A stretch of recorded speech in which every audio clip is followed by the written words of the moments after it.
أعوذ بالله من الشيطان الرجيم بسم الله الرحمن الرحيم إن الحمد لله اللهم إنا نستعينك ونستغفرك ونؤمن بك ونتوكل عليك ونعوذ بالله من شرور أنفسنا ومن يضلل فلا هادي له ونشهد أن لا إله إلا الله وحده لا شريك له وأشهد أن محمدا عبده ورسوله أما بعد فأعوذ بالله من الشيطان الرجيم بسم الله الرحمن الرحيم السلام عليكم ورحمة الله وبركاته আল্লাহ তাআলার শুকরিয়া আদায় করি যে আল্লাহ তাআলা আমাদেরকে তৌফিক দিয়েছেন এবং এটা যে কত অমূল্য সেটা ধারণা করারও ক্ষমতা নাই আমাদের। এক একটা আমল করার যে তৌফিক দেন আল্লাহ তাআলা, তার সমস্ত দুনিয়ার থেকে মূল্য রাখে। এক একটা সুবহানাল্লাহ, এক একটা আলহামদুলিল্লাহ, এক একটা আল্লাহু আকবার, এক একটা কোরআনের আয়াত, এক একটা হাদিস, এক একটা কথা আল্লাহ সংক্রান্ত, আল্লাহ নবী সংক্রান্ত এক একটা দুনিয়ার থেকে মূল্য রাখে। এবং এই কথাটা অনুধাবন করার মতো আমার মনে হয় আমার ক্ষমতা তো নাই, কারো আছে কি না। দুনিয়ার থেকে মূল্য, দুনিয়ার মূল্য কি, মানে সম্পদ, দুনিয়ার সম্পদ, দুনিয়ার মূল্য তো কিছুই নাই আল্লাহর কাছে। কিন্তু আল্লাহ তাআলা সম্পদ দিয়েছেন যা আমাদের দুনিয়ার কাজে লাগে। তো দুনিয়ার সম্পদ কতটুকু সে সম্বন্ধে কারো ধারণা নাই। পৃথিবীর সম্পদ এ সম্বন্ধে হালকা ধারণা থাকতে পারে কারো, পৃথিবীর সম্পদ। তো এখানে তো পৃথিবীর কথা বলা হচ্ছে না, দুনিয়ার কথা বলা হচ্ছে। এক একটা কথা দুনিয়ার সম্পদের থেকে বেশি মূল্য রাখে, তুলনা হয় না, অতুলনীয়। বেহেশতের একটা রুমাল রুমাল দুনিয়ার সমস্ত সম্পদ দিয়ে কিনতে পারবেন না।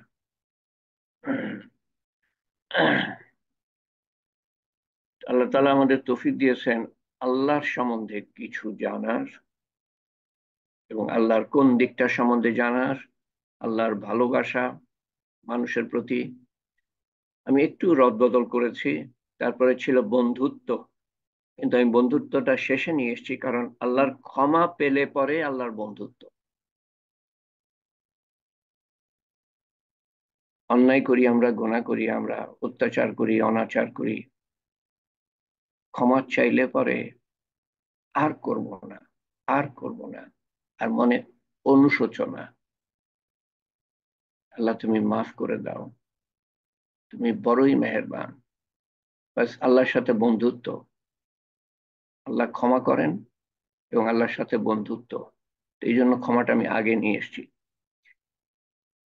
তো প্রথম হালকায় ছিল, মানে গতবার একটু বেশি বলেছিলাম, তার আগের বার আর একটু বেশি বলেছিলাম। প্রথম হালকার যে আজকে চতুর্থ হালকা, প্রথম হালকার সারমর্ম এখানে খুবই কমিয়ে নিয়ে এসেছি। আল্লাহ তাআলা বলছেন, হে আদম সন্তান, আমি তোমাকে ভালোবাসি, তোমাকে আমার হকের কসম, তুমিও আমাকে ভালোবাসো, তোমাকে আমার হকের কসম, তুমি আমাকে ভালোবাসো। এটা এটা মেন মোদ্দা কথা প্রথম হালকার।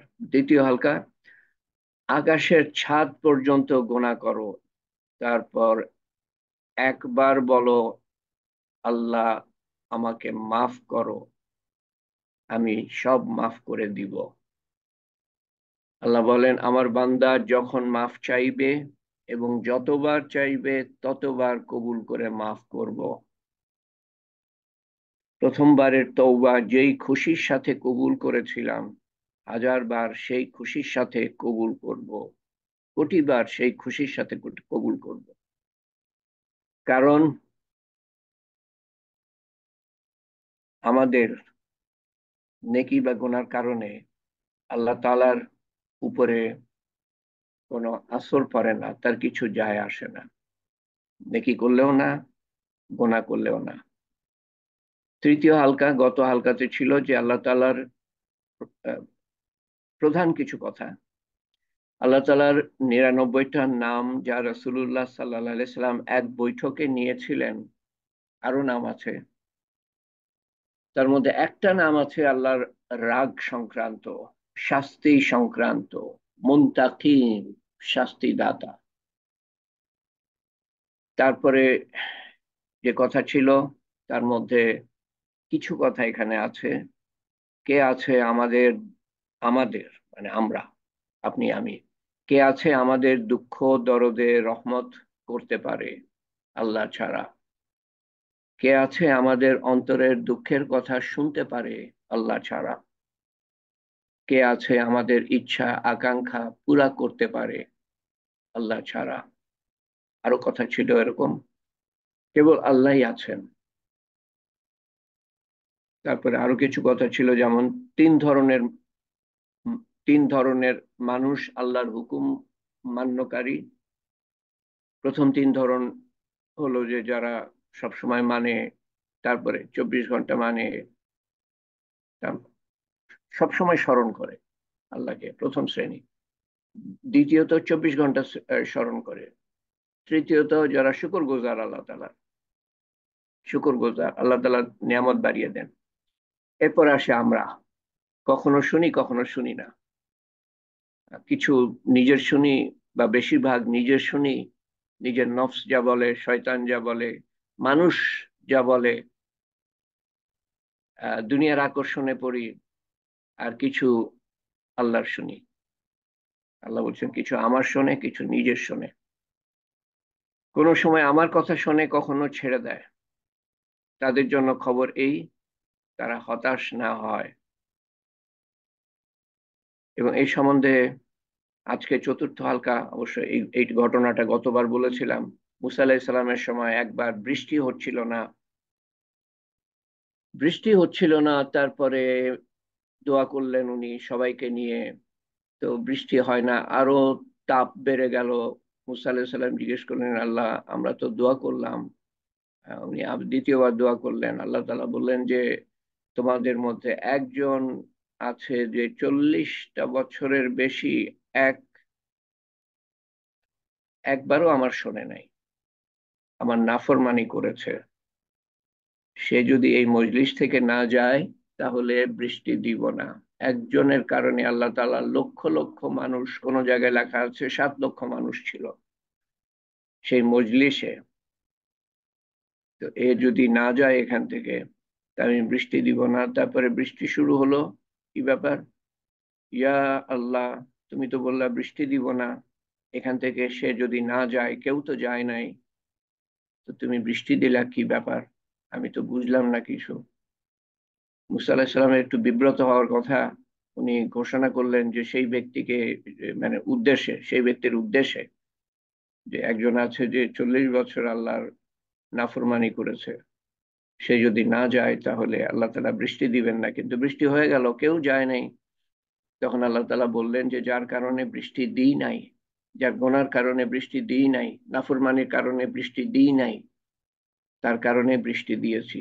তার মানে সে আল্লাহর কাছে মাফ চেয়েছে, তওবা করেছে, চোখ দিয়ে পানি ফেলেছে, আল্লাহ তাআলা বৃষ্টি দিয়েছেন। তো আমি আপনাদের বলেছিলাম যে এটার উপরে আমি প্রশ্ন করব যে কি শিখতে পারি আমরা। তো যারা উত্তর দিতে চান শুধু তারাই আনমিউট করবেন, শুধু তারাই আনমিউট করবেন। ঠিক, আমরা কি শিখতে চাই,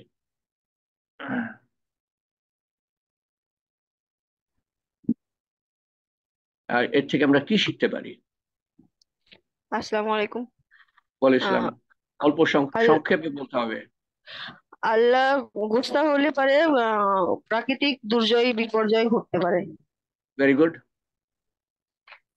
ভেরি গুড। আর কেউ? কোনো কারণেই আমরা হতাশ হব না, যতই পাপ করুক কেউ। ওকে, ঠিক আছে। একজনের পাপের কারণে সারা জাতির উপরে শাস্তি আসতে পারে। সবচেয়ে বড় শিক্ষা আমার মনে হয় এটা, একজনের কারণে অন্য মানুষরা, আর এখানে বহুত মানুষ শাস্তি পেতে পারে একজনের গোনার কারণে। আমি এটা বলছি না যে বাকিরা গোনা করে নাই, বাকিদের গোনা আল্লাহ তাআলার কাছে ধরার মধ্যে না। Very good. আর কোনো শিক্ষা? আসসালামু আলাইকুম। আল্লাহ সবচেয়ে পছন্দ করেন ক্ষমা করতে, এবং কেন করেন? উনি মানুষকে বা আদম সন্তানকে ভালোবাসেন, তাই ওনার সৃষ্টিকে। ভেরি গুড, সেজন্য ভেরি গুড। আর কোনো শিক্ষা? খুবই ভালো। সালাম আলাইকুম। ওয়ালাইকুম আসসালাম। জীবনের প্রত্যেকটা দিনকে শেষ দিন মনে করে মানে ভুল হয়ে গেলে সঙ্গে সঙ্গে ক্ষমা চাইলা উচিত। Very good, very good. আমি এত কিছু আর চিন্তা আশাই করি নাই। Very good. তারপরে? আসসালামু আলাইকুম। ওয়ালাইকুম আসসালাম। আল্লাহর কাছে অনুতপ্ত হয়ে ক্ষমা চেলে আল্লাহ সহজে ক্ষমা করে দেন। ওকে, ওকে, ভেরি গুড। আর কিছু? আরেকটা বলবো না না, হ্যাঁ, হ্যাঁ। সর্বশ্রেষ্ঠ দোষ গোপনকারী হচ্ছেন আল্লাহ।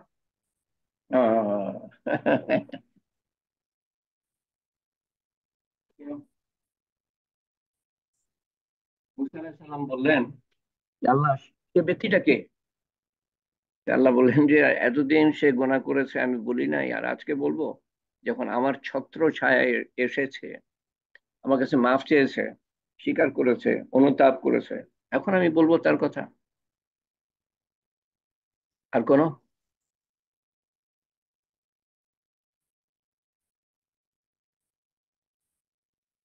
গোনা করলে কি হয়?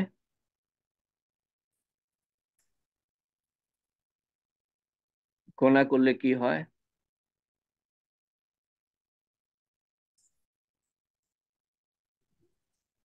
আল্লাহর রহমত উঠে যেতেছে। আল্লাহ তাআলা গোনা করলে আমাদের দোয়া কবুল, আমাদের দোয়া যদি কবুল না হয় সেটা আমাদের গোনার কারণে হয় না, এটা বড় কারণ। আর অন্যান্য কারণ থাকতে পারে, যেমন মনের মধ্যে আমার বিদ্বেষ থাকতে পারে, আমি গোনা করি না কিন্তু বিদ্বেষ আছে মানুষের প্রতি, তখন গোনা কবুল হবে না। তারপরে আত্মীয় স্বজনের সাথে সম্পর্ক ছিন্ন করলাম, এটা বড় গোনা, এটা বড় গোনা। আর ওই যে বিদ্বেষ থাকা, এটাও বড় গোনা। এটাকে আমরা গোনা মনে করি না, কিন্তু এটা বড় গোনা, কারণ এটার জন্য দোয়া কবুল হচ্ছে না। তো গোনা করলে দোয়া কবুল হবে না, বা না হওয়ার বড় কারণ। তো আপনারা যা বললেন তার মধ্যে প্রধান হলো যে আমাদের গোনা অন্যদের জন্য কষ্ট বয়ে আনতে পারে এবং কঠিন আযাব আনতে পারে। আমি এই যে গোনা করছি বাংলাদেশে বসে বা যেখানেই হোক, সেটার কারণে যে গাজার মানুষরা কষ্ট পাচ্ছে না, এটা কি আমরা বলতে পারি সলভ করে আমার গোনার কারণে কষ্ট পাচ্ছে না? না, এটা আমরা বলতে পারি না। গোনার কারণে কষ্ট, এটার সম্বন্ধে একটা হাদিস, আহ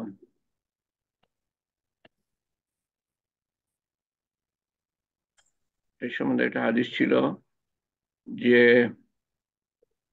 বেহায়াপনা,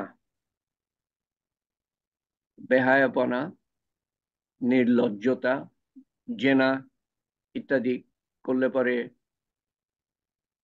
কি ধরনের শাস্তি দিবেন আল্লাহ তাআলা?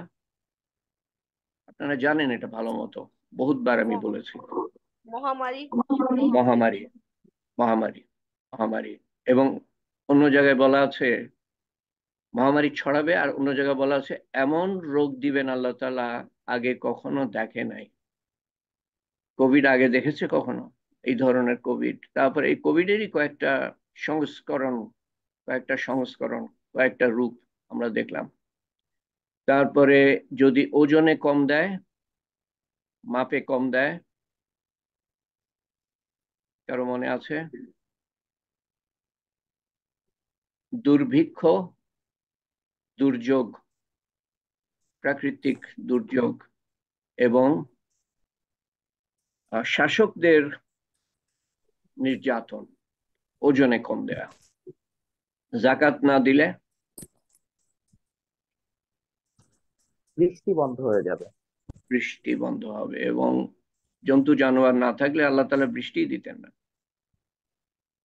আর যদি কথা ভঙ্গ করি, আল্লাহর সাথে যে কথা দিই, আল্লাহকে যে কথা দিই লা ইলাহা ইল্লাল্লাহ এর মাধ্যমে, মুহাম্মদ রাসূলুল্লাহ সাল্লাল্লাহু আলাইহি ওয়াসাল্লাম এর মাধ্যমে আল্লাহকে কথা দিচ্ছি, কিন্তু আমরা আল্লাহর হুকুম মানবো, নবীর সুন্নাত মানবো। মানবো তো মানবো, এরকম না যে কিছু শুনবো কিছু শুনবো না। তো আল্লাহর সাথে যে ওয়াদা করছি আমরা কলেমার মাধ্যমে, এর দ্বারা কি করবেন এটা হয়তো আপনাদের মনে থাকবে না। এর দ্বারা আল্লাহ তাআলা শত্রুকে ক্ষমতা দিবেন আপনার আমার সম্পদ আহ বাজেয়াপ্ত করবে, আপনার আমার সম্পদ নিয়ে নিবে। শত্রুকে ক্ষমতা দিবেন আল্লাহ তাআলা।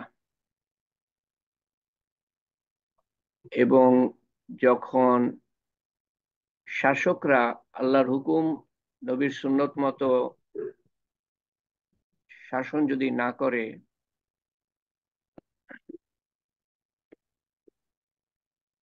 তো আল্লাহ তাআলা তাদের মধ্যে, শাসকের মধ্যে ঝগড়াঝাটি, বিবাদ, মীমাংসা, বিগ্রহ, যুদ্ধ বিগ্রহ লাগিয়ে দিবেন যদি শাসকরা আল্লাহর কিতাব অনুসরণ না করে শাসন কাজে।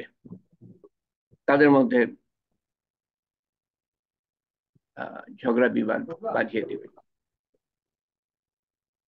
তো এই ছিল এখান থেকে শিক্ষা। এবং কোনটা সবচেয়ে বড় সেটা বলা মুশকিল, সবই শিক্ষা, এবং আপনারা খুবই ভালো বলেছেন। আচ্ছা, এরপরে দ্বিতীয় ঘটনা, ক্ষমা করার দ্বিতীয় ঘটনা যাই, সেটাও মুসা আলাইহিস সালাম সংক্রান্ত। মুসা আলাইহিস সালাম সংক্রান্ত, সেটা কি? মুসা আলাইহিস সালাম এবং কারুন। মুসা আলাইহিস সালামের সময়, আচ্ছা, মুসা আলাইহিস সালাম এরকম আল্লাহর লাডলা, লাডলা শব্দটা আসলে উর্দু শব্দ, হিন্দিও হতে পারে, মানে অত্যন্ত প্রিয়। সন্তান যেমন লাডলা হয় সন্তান, সেরকম মুসা আলাইহিস সালাম অত্যন্ত প্রিয় নবী ছিলেন। 135 বারেরও বেশি ওনার নাম উল্লেখ করা হয়েছে, 135 বার। রাসূলুল্লাহ সাল্লাল্লাহু আলাইহি সাল্লামের নাম এতবার উল্লেখ করা হয় নাই, অন্য কোন নবীর নাম এতবার উল্লেখ করা হয় নাই। কারণ ওনার সময় খুব ধনী একজন ছিলেন। তার নাম 4 বার আল্লাহ তাআলা উল্লেখ করেন, 3টে সূরাতে 4 বার উল্লেখ করেন যে আল্লাহ তাআলা তাকে অনেক ধন সম্পদ দিয়েছিলেন। এত ধন সম্পদ যে অনেক মানুষ, কোরআন শরীফে বলা আছে যে অনেক মানুষ লাগতো তার ধন সম্পদ যেসব বাড়িতে গোদামের মধ্যে রাখা ছিল, সেসব গোদামের চাবি বহন করতে অনেক মানুষের প্রয়োজন পড়তো। আর অন্য জায়গা থেকে আমরা পাই যে 70টা মিউল, মিউল মানে খচ্চর বা উট, মনে করেন 70টা উট লাগতো বা খচ্চর লাগতো চাবি বহন করতে, এরকম ধনী ছিল।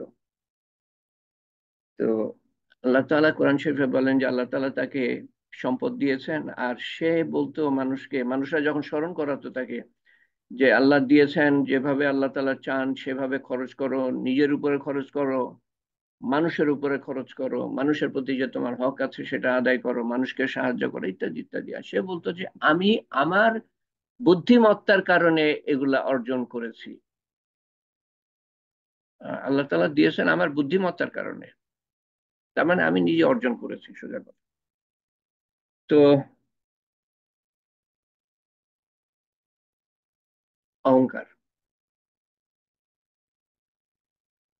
এবং তার সম্বন্ধে বলা আছে যে সে কাপড় পরতো, জব্বা জব্বা পরতো, দামি, অত্যন্ত দামি, এবং তা ঝুলতে ঝুলতে যেত মাটিতে, ঝুলতে ঝুলতে যেত, ছেঁচড়ে, মাটি ছেঁচড়ে যেত। তো কথা সেটা না, কথা হলো যে তার উপরে যে জাকাত, তখনকার জাকাত ছিল 10%। এক আলেমের কাছে শুনেছি 10% জাকাত। 10 100 টাকার মধ্যে 10 টাকা, আমাদের তো 100 টাকার মধ্যে 2.5 টাকা। এরকম ধনী যে বর্তমান কালে নাই, সেটাও বলা মুশকিল। 2.5% অনেক কম। 10%-এর 4/1 ভাগ। এখন তার সম্পদ যা, তার 10% যদি চলে যায় তো অনেক জাকাত চলে যায়। তা এখন কিভাবে সে এটা থেকে বাঁচে? সে ফন্দি করলো, এক মহিলাকে টাকা দিল, এক প্রস্টিটিউট, বেশ্যা, তাকে টাকা দিল, যে বলল যে তুমি সবার সামনে যখন মুসা আলাইহিস সালাম মানুষের সামনে নসিহত করবে, তখন তার বিরুদ্ধে অভিযোগ করবা যে তোমার সাথে জেনা করেছে।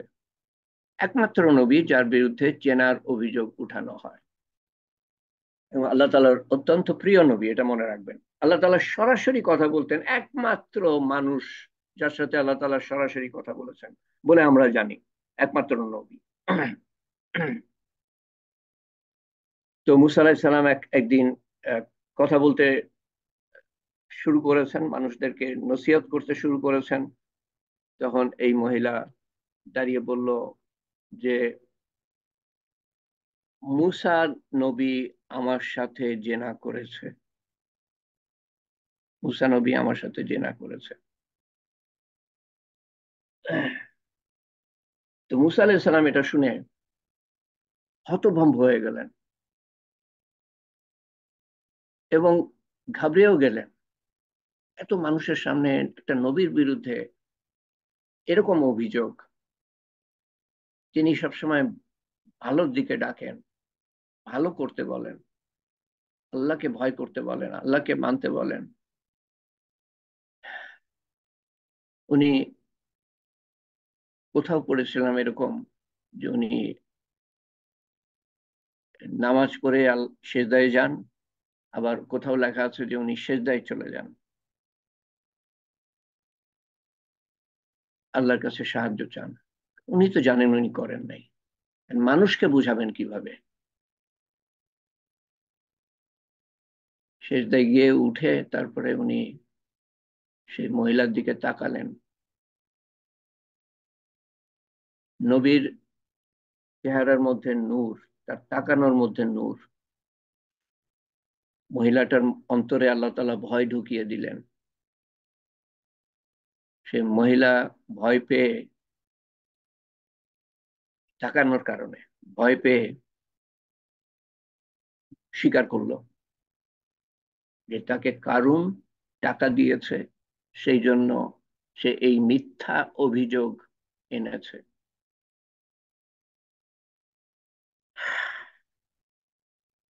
আল্লাহ তাআলা মুসা আলাইহিস সালাম আল্লাহর দিকে রুজু হলেন, কি করব আমি? আল্লাহ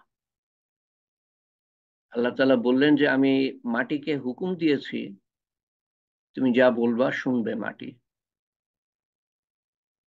তখন মুসা আলাইহিস সালাম মাটিকে বললেন, মুসাকে ঝটকা দিয়ে তোমার ভিতরে নাও।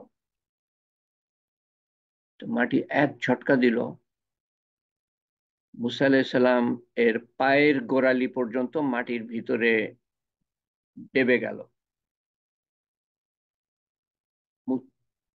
কারুনের পায়ের গোড়ালি পর্যন্ত ডেবে গেল। কারুন ঘাবড়ে গেল,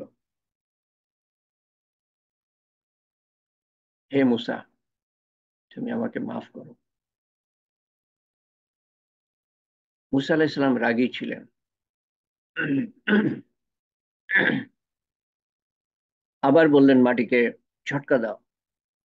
মাটি ঝটকা দিল, হাঁটু পর্যন্ত কারুন মাটির তলায়। হে মুসা, মাফ করো, অন্যায় হয়ে গিয়েছে।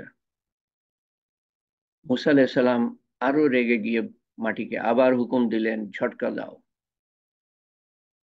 তৃতীয় ঝটকায় কোমর পর্যন্ত মাটিতে।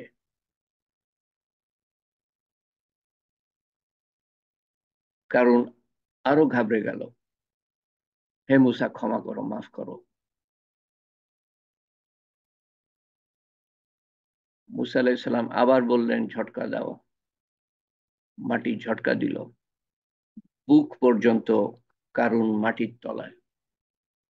তারপরে মাটিকে বললেন, তার সম্পদ এবং বাড়িঘর সব নিয়ে আসো, সেগুলাকে খেয়ে ফেলো। মাটি তাই করলো, এবং শেষ পর্যন্ত কারুন তার সম্পদ সহ, তার প্রাসাদ সমূহ সহ, যদি একাধিক প্রাসাদ থেকে থাকে, মাটির তলায় ডেবে যাচ্ছে, এখনো যাচ্ছে। এরকম বলা আছে আমাদের, কিয়ামত পর্যন্ত অল্প অল্প করে মাটির তলায় ডেবে যাচ্ছে। তার জান নাই। তো আসল ঘটনা এরপরে আসছে, আলেমের কাছে শোনা। এটুক এটুক আপনি পাবেন, বিভিন্ন বইয়ে পাবেন, কিছু কোরআন শরীফে আছে। মানে আসল ঘটনাটা কোরআন শরীফে আছে, এর পরের ঘটনাটা কোরআন শরীফে আমি পাই নাই, আলেমের কাছে শুনেছি। সেটা হলো যে আল্লাহ তাআলা তখন মুসা আলাইহিস সালামকে বললেন যে, হে মুসা, এই জায়গাটা সবচেয়ে গুরুত্বপূর্ণ, একটু মন দিয়ে শুনবেন। যদি অন্য কিছু করে থাকেন তো একটু মনটা সেদিক থেকে নিয়ে আসেন, এখানে আল্লাহর দিকে নিয়ে আসেন। আল্লাহর পরিচয় পাওয়ার জন্য তো এসছেন, না শুনলে তো আল্লাহর পরিচয় পাবেন না। আর আল্লাহর পরিচয় না পেলে কিন্তু আল্লাহকে জানা হবে না যেভাবে জানা উচিত, এবং মানুষকে জানানো হবে না, সেই সত্তার সম্বন্ধে জানানো হবে না। আপনিও জানতে পারবেন না ঠিক মতো তালিমে হালকায় থেকেও, যদি মন দিয়ে না শোনেন। এবং যারা নাই তারা তো আরো জানতে পারবে না আপনার কাছ থেকে। আর এটা মনে রাখেন যে আপনার সবচেয়ে বড় কামাই হলো আপনি যে আমল করছেন সেটা না। আমি যা আলেমদের কাছ থেকে যা বুঝতে পেরেছি, যে আপনি যে আমল করছেন সেটা সবচেয়ে বড় কামাই না, কিন্তু কিন্তু সেটা জরুরি। আপনি আল্লাহর হুকুম মানছেন না, আর আর আল্লাহ তাআলা আপনাকে মাফ করবেন বা দোয়া কবুল করবেন, সেটা তো হয় না। আপনি আমল করছেন, সেটা সেটা কোনো আমি আমি খাটো করছি না, কিন্তু এটা সবচেয়ে বড় আহ, দিক না। আপনার আমলের সবচেয়ে বড় দিক হলো যে আপনি মানুষকে বলছেন, যেটার কারণে, এই বলার কারণেই আপনি শ্রেষ্ঠ উম্মত। এবং মানুষকে বললে লাভটা হলো যে তারা যে আমল করবে, আমি আলেমদের কাছে শুনেছি যে তাদের আমলও যদি কবুল না হয়, তাদের আমল যদি কবুল নাও হয়, কবুল হলে যে সওয়াব, সেটা আপনি পেয়ে যাবেন পুরোপুরি। আপনার আমল হয়তো কবুল হচ্ছে না, আপনি নামাজ পড়লেন, সেটা হয়তো কবুল হলো না, বা 10-এর মধ্যে 1 পেলেন, 2 পেলেন, 5 পেলেন। আপনি আরেকজনকে বললেন, আপনার কথা মতো আরেকজন নামাজ পড়লো, তো কবুল হলে যে সওয়াব, তার নামাজ কবুল হয়নি, কিন্তু কবুল হলে যে সওয়াব সেটা আপনি পেয়ে যাবেন। মানুষকে বলার হলো এই লাভ, যে নিজের আমল কবুল না হলেও অন্যকে বললে পরে, তার আমল কবুল না হলে পরেও কবুল হলে যে সওয়াব, সেটা আপনি পেয়ে যাবেন। তো এখান থেকে আমরা কি শিখতে পারি, যে আমরা বলতে থাকি বলতে থাকি। আর আরেকটা কথা আমি একটু মধ্যে মধ্যে মনে হয় কিন্তু বলতে ভুলে যাই। বলা মানে এই না যে টেক্সট মেসেজ পাঠানো, আমি 100 জনকে টেক্সট মেসেজ পাঠিয়ে দিলাম, এটা এটা আপনি সওয়াব পাবেন না, সেটা আমি বলছি না। এটার ইফেক্টিভনেস, এটার কার্যকারিতা সম্বন্ধে আমি বলছি। কয়জন দেখবে? কিন্তু আপনি যখন সামনাসামনি বলবেন বা টেলিফোনে বলবেন, তার আসর, ইফেক্ট, তার প্রতিক্রিয়া আলাদা। রাসূলুল্লাহ সাল্লাল্লাহু আলাইহি ওয়াসাল্লাম কয়টা টেক্সট মেসেজ পাঠিয়েছিলেন? সবচেয়ে উত্তম পন্থা কি মানুষকে বলার বা মানুষের কাছে পৌঁছানোর?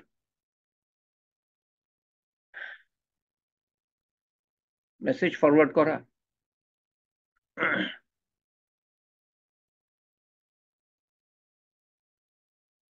আমি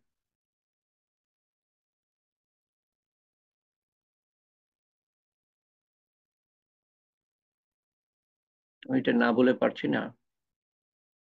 আমার সে অবাক লাগলো খুব। এবার হজে গিয়েছে আমার জানা মতে আমাদের হালকার 3-4 জন, কিন্তু তার বাইরেও প্রায় 10 জন মতো আমার কলেজের ছেলেরা। আমি অবাক হয়ে গেলাম যে একজন ফিরে এসে, হজ থেকে ফিরে এসছে, হজ থেকে ফিরে এসে যে পোস্ট করবে সেটা তো আল্লাহর সম্বন্ধে হওয়ার কথা। এক অদ্ভুত বিষয় নিয়ে পোস্ট করেছে, আল্লাহর সাথে কোনো সাথই নাই তার। চিন্তা করলাম এই লোকটা, এই মানুষটা এই হজ থেকে আসলো আর এই পোস্ট যে শুরু করেছে, আল্লাহ শব্দটা নাই কোথাও। আমি পড়ি না এগুলা, এবং এগুলা দেখারও সময় পাই না, কিন্তু এই তালিম হালকায় পোস্ট করতে গেলে চলে আসে। তো আমি দেখলাম যে আচ্ছা এই মানুষটা হজ করে আসলো, দেখি কি পোস্ট করলো। অবাক হয়ে গেল, আপনারা পড়লে অবাক হয়ে যাবেন। তো সবচেয়ে ইফেক্টিভ, সবচেয়ে শক্তিশালী, সবচেয়ে কার্যকর কার্যকর দাওয়াত হলো সামনাসামনি যদি আপনি বলতে পারেন, যা অনেক সময় আমাদের ব্যস্ততার কারণে সম্ভব হয় না। তারপরে যেটা আসে সেটা হলো টেলিফোনের মাধ্যমে, এবং সবচেয়ে প্রথম হলো সম্পর্ক গড়া। এগুলো নিয়ে আলোচনা হয়েছে, স্মরণ করাচ্ছি আবার। সম্পর্ক গড়া আগে, খবরাখবর তো নেন আগে, কেমন আছে না আছে। প্রথমে এই তালিমা হালকায় দেখলাম না, কি ব্যাপার, না কোনোভাবে যেন কটাক্ষ প্রকাশ না করে, না পায়, বা সে মনে না করে। ঠিক আপনি কি ভালো আছেন বা তুমি ভালো আছো, দেখলাম না, ভাবলাম যে অসুস্থ হয়তো, তার অন্তর ছুঁয়ে যাবে। বা যে কোনো কথা বলেন, আমল, দুটো কথা হলেও সামনে মানে মুখে বলা, টেলিফোনের মাধ্যমেও, এই যে মেসেজ পা, আমার আমার তো উপায় নেই, আমি তো এত ব্যস্ত থাকি এই প্রস্তুতি নিতে, কালকে কয়টায় ঘুমিয়েছি আল্লাহ জানে। তো আমার তো এই মেসেজ ছাড়া, পাঠানো ছাড়া উপায় থাকে না যে আমি সবাইকে কল দিব। কিন্তু আপনার সময় কিন্তু আমার থেকে বেশি, আপনাকে এই প্রস্তুতি নিতে হচ্ছে না। তো দুটো কথা আমি বলেছি যে আমার আমলের থেকেও গুরুত্বপূর্ণ, আমার আমল গুরুত্বপূর্ণ, অবশ্যই এটা করতে হবে, নিজেকে আমল করতে হবে, তারপর তো আমি বলবো। আমার আমল থেকেও গুরুত্বপূর্ণ হলো যে আমি মানুষকে বলি, কারণ মানুষকে বলার পরে সে 10 জনের মধ্যে একজন তো শুনবে, একজন হলেও শুনবে, ওই একটাই আমার কামাই। কিন্তু তার জন্য 10 জনকে বলতে হবে। রসুল্লাহ সাল্লাহ সাল্লাম নবীরা কত জনকে বলার পরে, মুসা আলাই, নূহ আলাইসাল্লাম 950 বছরে 82 জন বা 85 জন ইমান এনেছে, কথা শুনেছে। 950 বছরে হিসাব করেন, আমার মনে হয় আসবে যে 12 বছরে একজন শুনেছে। 12 বছর দাওয়াত দিয়েছেন, প্রত্যেকটা দিন লাইলাবান নাহারা, লাইলাবান নাহারা মানে সকাল থেকে দিনের থেকে রাত্রি পর্যন্ত দাওয়াত দিয়েছি আমরা। উনি নিজে বলছেন, কোরআন শরীফে সেটা আল্লাহ তাআলা বয়ান করছেন। কতদিন? 12 বছর দাওয়াত দিলে একজন, 12 বছর দাওয়াত দিলে একজন, গড়ে, এটা গড়ে। তো আপনার আমার কথা আরো বেশি শোনে মানুষ, শুনবে, দেখেন।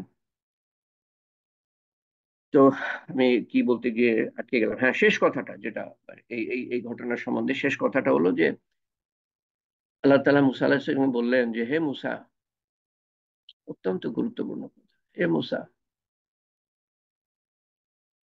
হে মুসা, তুমি তো অত্যন্ত শক্ত জানের, তোমার জানটা তো অত্যন্ত শক্ত, দেখলাম। আল্লাহ জানেন কার মধ্যে কি আছে না আছে। তারপর আল্লাহ তাআলা বলছেন যে বহুত শক্ত জানের তুমি পরিচয় দিলা। এই কারণ যদি আমার কাছে মাটির ভিতরে ডেবে গিয়ে একবারও আমার কাছে মাফ চাইতো, একবারও আমার কাছে মাফ চাইতো, আমি মাটিকে হুকুম দিতাম তাকে উগলে ফেলতে, বের করে দিতে। একবারও যদি মাফ চাইতো আমার কাছে।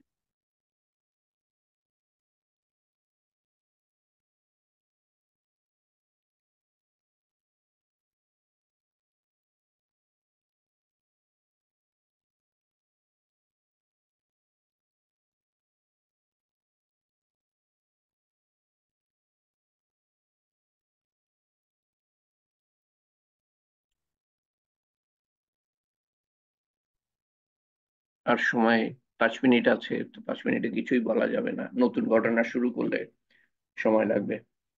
আজকে ঘটনার দিক দিয়ে এটুকুই থাক, আল্লাহ তালার মেহেরবানির দিক দিয়ে, আল্লাহ তালার ক্ষমাশীলতা দয়া সম্বন্ধে এটুকুই থাক আজকে। আমরা কোনো তাড়াহুড়ার মধ্যে নাই। তো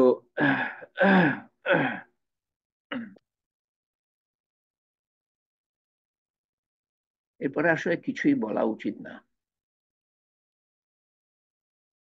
এত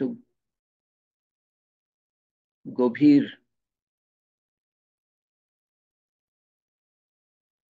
কথার পরে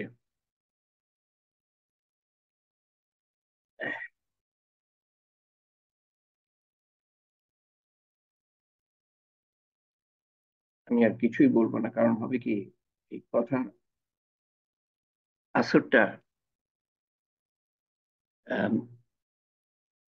মিক্সড আপ হয়ে যাবে, ডাইলিউটেড বলে।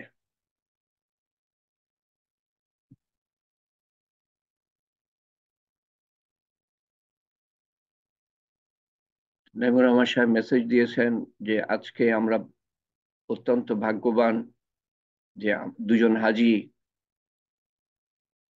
আরো একজন গিয়েছে পরিবার, স্বামীকে নিয়ে, সে ফিরে এসছে কিনা জানি না। তো কমপক্ষে দুজন হাজি, সহসা এবং লুৎফুর রহমান জয়, এখানে তাদের হাত পাবো আমরা দোয়াতে। এবং তারপরে দোয়ার পরে যদি তারা কিছু বলতে চায় হজের অভিজ্ঞতা সম্বন্ধে, তো বলতে পারে।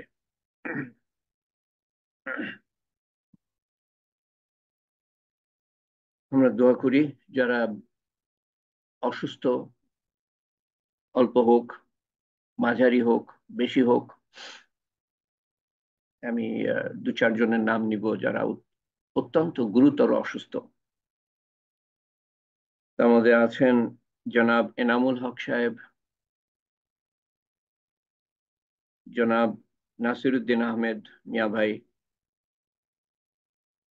আরিফিন আহমেদ, ছবি আপা, ক্যান্সার চিকিৎসা চলছে।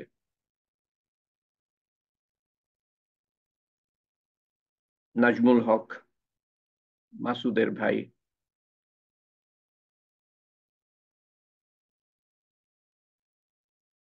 এবং রাজিয়া খালা। আমরা দোয়া করি সবাইকে আল্লাহ তাআলা সুস্থ করে দেন।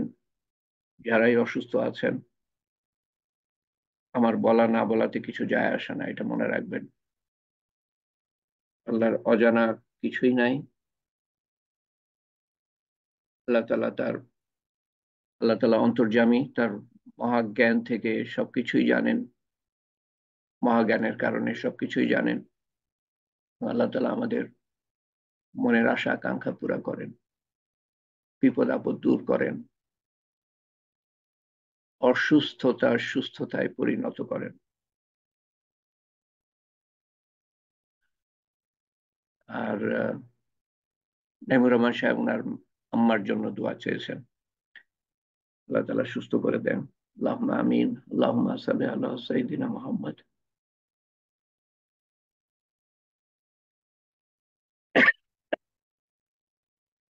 জাযাল্লাহু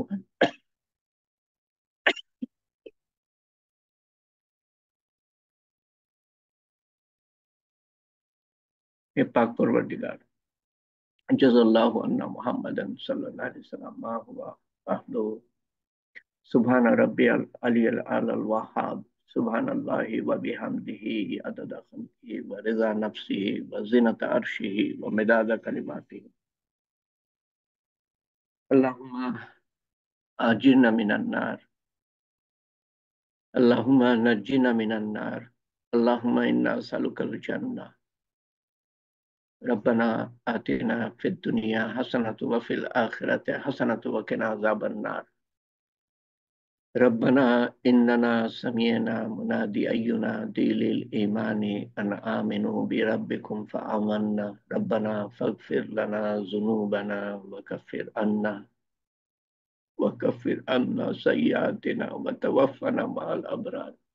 ربنا وآتنا ما وعدتنا على رسلك ولا تخزنا يوم القيامة إنك لا تخلف الميعاد.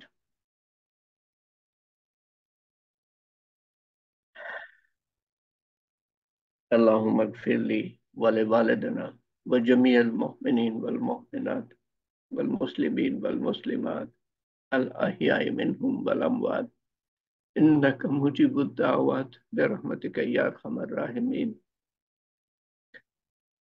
يا ذو الجلال والإكرام يا أرحم الراحمين يا مالك الملك لا إله إلا أنت سبحانك إنا كنا من الظالمين وإلهكم إله واحد لا إله إلا هو الرحمن الرحيم يا فاطر السماوات والأرض أنت ولي في الدنيا والآخرة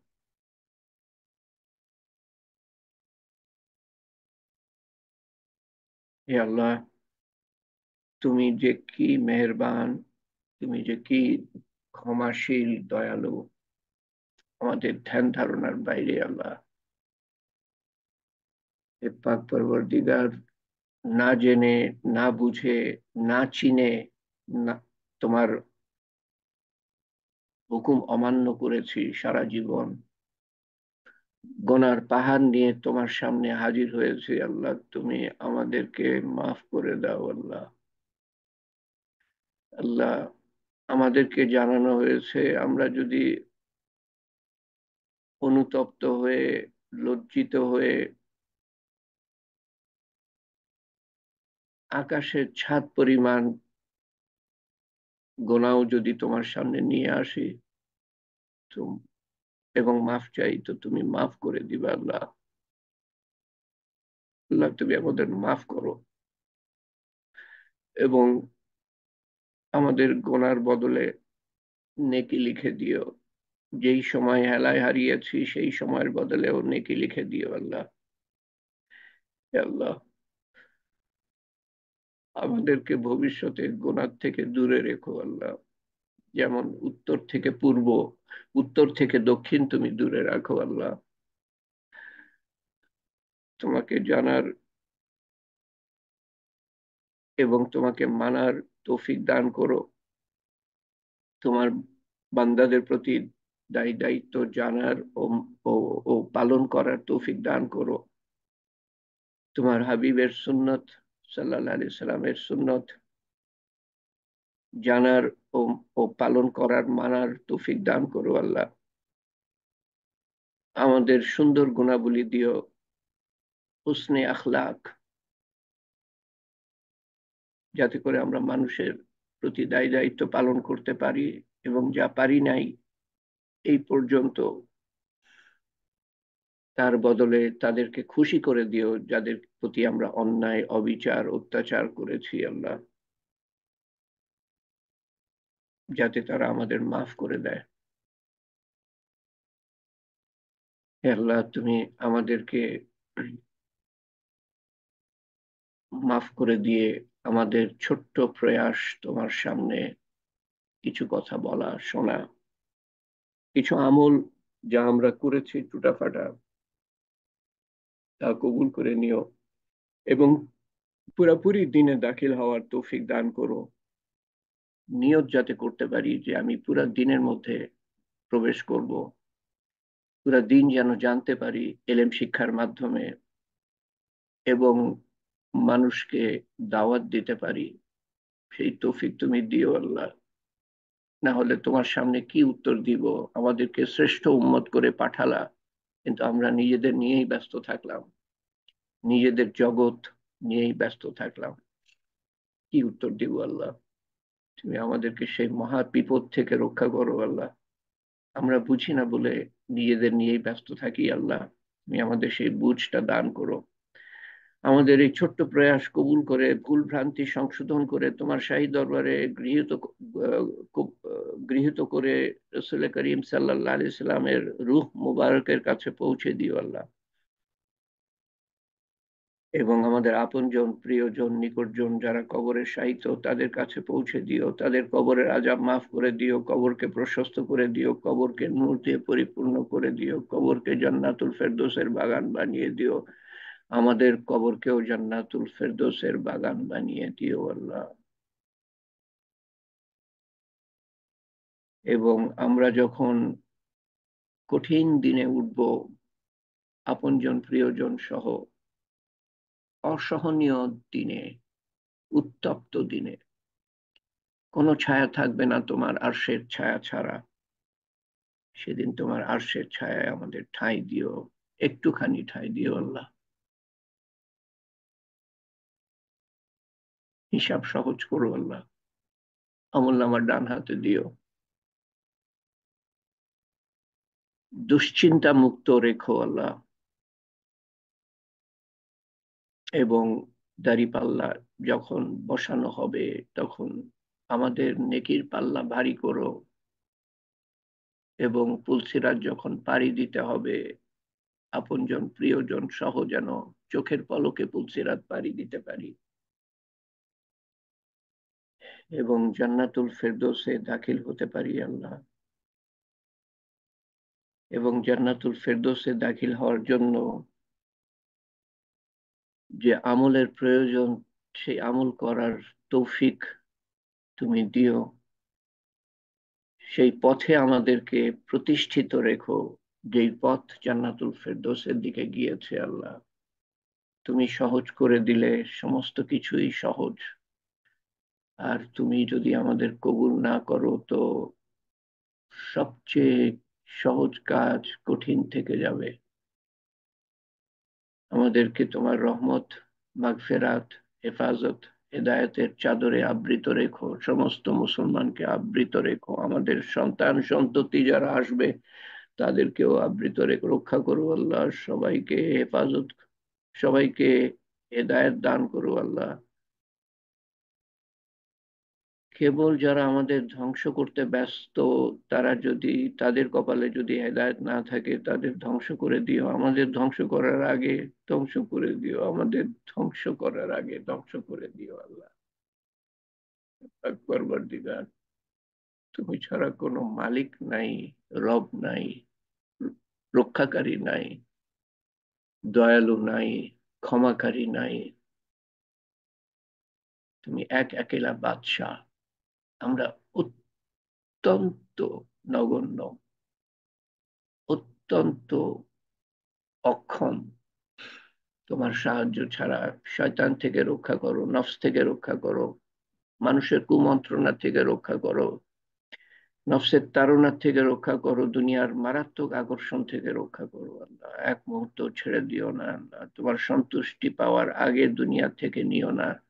তোমার ভালোবাসা অন্তরে বসানোর আগে দুনিয়া থেকে নিও না। তোমার হাবিব সাল্লাল্লাহু আলাইহি সাল্লামের ভালোবাসা অন্তরে বসানোর আগে দুনিয়া থেকে নিও না।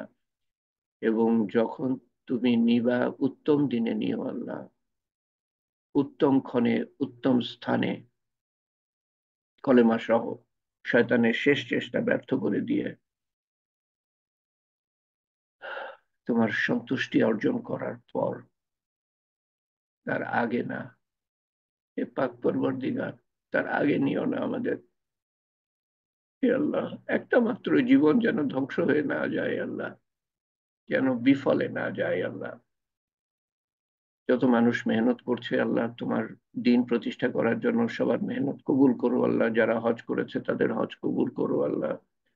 বিভিন্ন ধরনের মেহনত করছে আল্লাহ দিন প্রতিষ্ঠার জন্য, সবার মেহনত কবুল করো এবং তৌফিক বাড়িয়ে দিও। আমাদের এই ছোট্ট প্রয়াস তুমি কবুল করে নিও আল্লাহ। তোমার মেহেরবানিতেই শুরু হয়েছে এবং তোমার মেহেরবানিতে আমরা চালিয়ে যাচ্ছি আল্লাহ। তুমি কবুল করে নিও এবং কিয়ামত পর্যন্ত চালিয়ে যেও, যাতে করে আমাদের কবরে নেকি আসতে থাকে আল্লাহ। কবুল করে নিও আল্লাহ, কবুল করে নিও আল্লাহ। আমাদের মনের আশা আকাঙ্ক্ষা পুরা করে দিও এবং বিপদ আপদ, দুঃখ, দুর্দশা, গ্লানি, মনের গ্লানি দূর করে দিও। যারা অসুস্থ তাদেরকে সুস্থতা দান করো। আমাদের অন্তরে যাদের কথা নাড়া দেয় অসুস্থ বলে, তাদের অসুস্থতাও দূর করে দিও, তাদের বিপদও দূর করে দিও। তোমার হাবিব সাল্লাল্লাহু আলাইহি সাল্লাম যা কিছু চেয়েছিলেন আমরাও তাই চাই। তোমার হাবিব সাল্লাল্লাহু আলাইহি সাল্লাম যা কিছু থেকে পানা চেয়েছিলেন আমরাও তার থেকে পানা চাই। তোমার শান মতো চাইতে পারি নাই আল্লাহ, তোমার শান মতো দান করো। তোমার শান মতো হেফাজত চাওয়া হয় নাই আল্লাহ, তোমার শান মতো হেফাজত করো। আল্লাহুম্মা ইন্নাকা আফুওয়ান তুহিব্বুল আফওয়া ফাআফু আন্না। ربنا ظلمنا أنفسنا وإن لم تغفر لنا وترحمنا لنكونن من الخاسرين. ربنا لا تزغ قلوبنا بعد إذ هديتنا وهب لنا من لدنك رحمة إنك أنت الوهاب. يا قاضي الحاجات، يا رافع الدرجات، يا حلال المشكلات، يا موجب الدعوات، برحمتك نستغيث، يا أول الأولين، يا آخر الآخرين، يا أكرم الأكرمين، يا أرحم الراحمين، يا راحم المساكين، يا ذي القوة المتين. ربنا تقبل منا إنك أنت السميع العليم وتب علينا إنك أنت التواب الرحيم. سبحان ربك رب العزة عما يصفون وسلام على المرسلين والحمد لله رب العالمين.